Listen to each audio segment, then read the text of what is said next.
Hey, what's up, everybody? This is Charles, and welcome you guys to another episode of the Dreamerspro Show, where we cover everything from sports, hot topics, classic debates, and entertainment, and we give you guys a fresh perspective on things and how we see them. I can't even believe we're producing this show here today. I'm just going to get straight into it.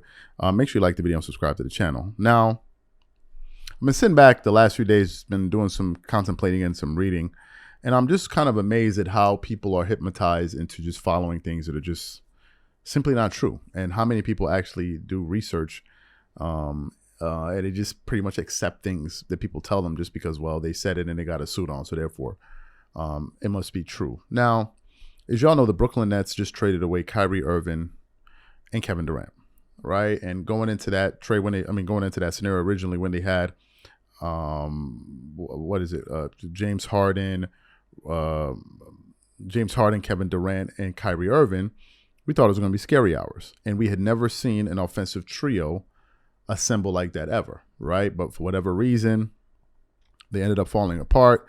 Injuries took place in the playoffs, and then the furthest that team was ultimately able to go after they lost James Harden was they were able to go to the first round and then ultimately lost. But there's no doubt it was an abject failure when you think about all of the expectations and the compilation of stars that they had together on that team. I mean, their big three was averaging, I believe, over 75 points between three players. I've never seen an offense that potent in NBA history, at least in recent memory, the last 20, 30 years.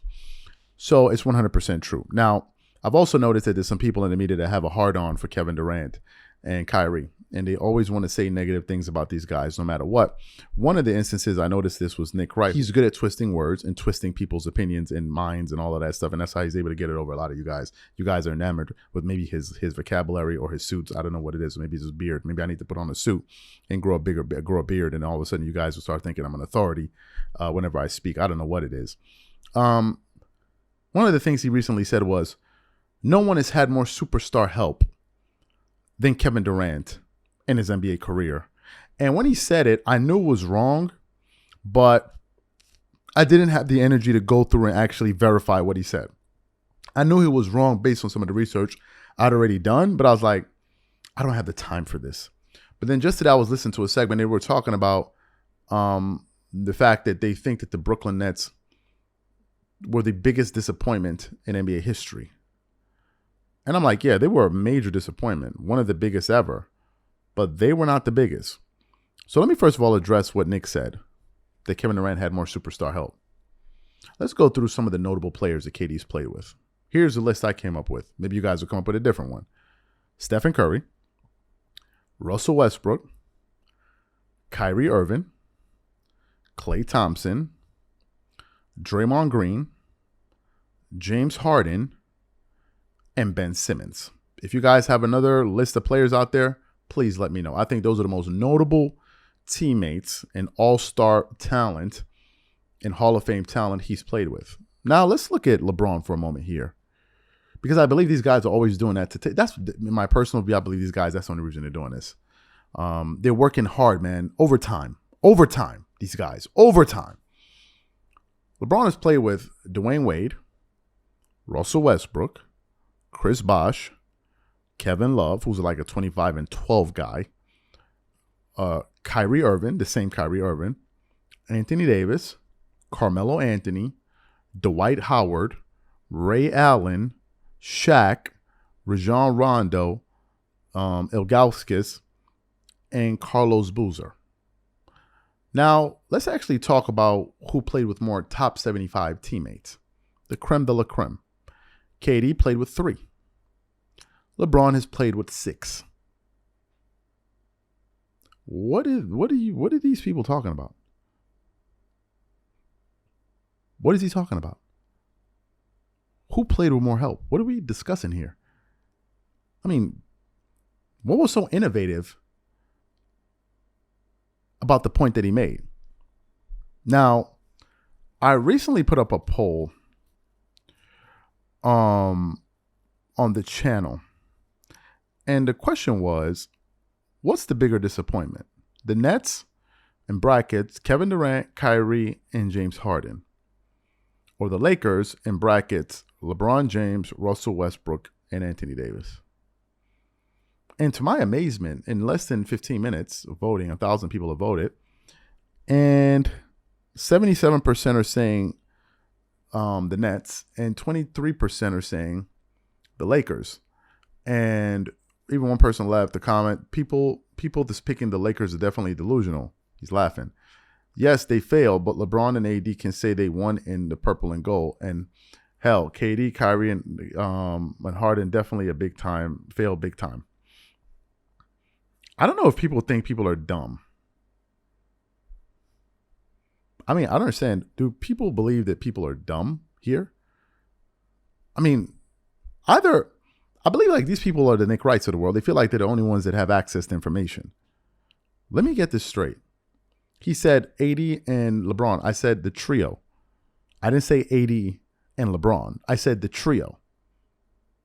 The super team was Russell Westbrook, Anthony Davis, and LeBron James. That was the super team. The same thing with James Harden, Russell Westbrook. James Harden, Kyrie Irving, and Kevin Durant. I even put them in the brackets. It was there. I didn't say did LeBron and AD. I mentioned these three specific players being put together. When the Lakers acquired, do people think people are dumb here? I don't get it. What's the thing here?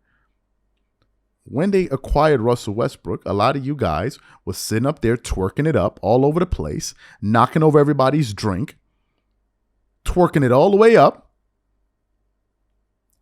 because y'all thought they were going to win the championship. They even, odds makers had them as the second, or the number one best chance to make it out of the Western Conference.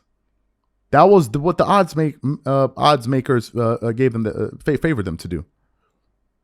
Help me understand something here.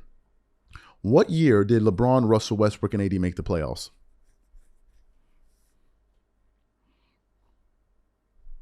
What year was that? What year did they make the play-in? If I'm mistaken, didn't Kevin Durant make it to the playoffs one year with the James Harden and Kyrie, and they lost in the second round? Or I believe so. Or in the first round, whatever it was. There was a series when they made it in the playoffs, and James Harden was a shell of himself, and Kyrie got injured, if I'm not mistaken. Didn't they also make it in the playoffs last year and lost to the team that made it to the NBA Finals? Help me understand. They made it to the playoffs, right? Maybe I'm wrong. Maybe I missed something here. But they did make it to the playoffs. But Kyrie got injured one of those years. But they did make it to the playoffs. 2 times, right? When did the Lakers make it into the play-in? So how is it possible that the Nets are the bigger disappointment? What are we, based on what? Okay, they're the biggest disappointment. And then I'm going to ask, why? This is what happens when people allow other people to think for them. It's like there's no thinking taking place here. You heard it. It was like, yeah, you said it. And he ran off with it. But nobody stopped to say, well, that's not true. Nobody pulled up their phone and said, okay, let me jump on Google real quick. KD played with the most help. It's not true. It's a lie. It's not true. But it was presented as the truth. And a lot of you guys run around quoting it. But what are we doing here, sports fans? Are we this dumb? Are we this dumb as a collective? Doesn't anybody do research anymore? And people are going to get upset with me, some people, because I have the audacity to call it out. They're going to get upset with me. Well, how dare you call it out? You're a hater. It's like, what? Those two things are not true. How are they the bigger disappointment? I'm lost here.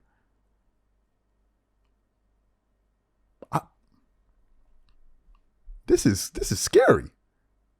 Are people this lazy and this sheepish like? They're the bigger disappointment. How? That team made it to the playoffs. At least Lakers didn't even sniff the play in. And they're the bigger disappointment. How? How do we balance those two things, those two ideas? The Nets were a huge disappointment, but what happened last year was unheard of.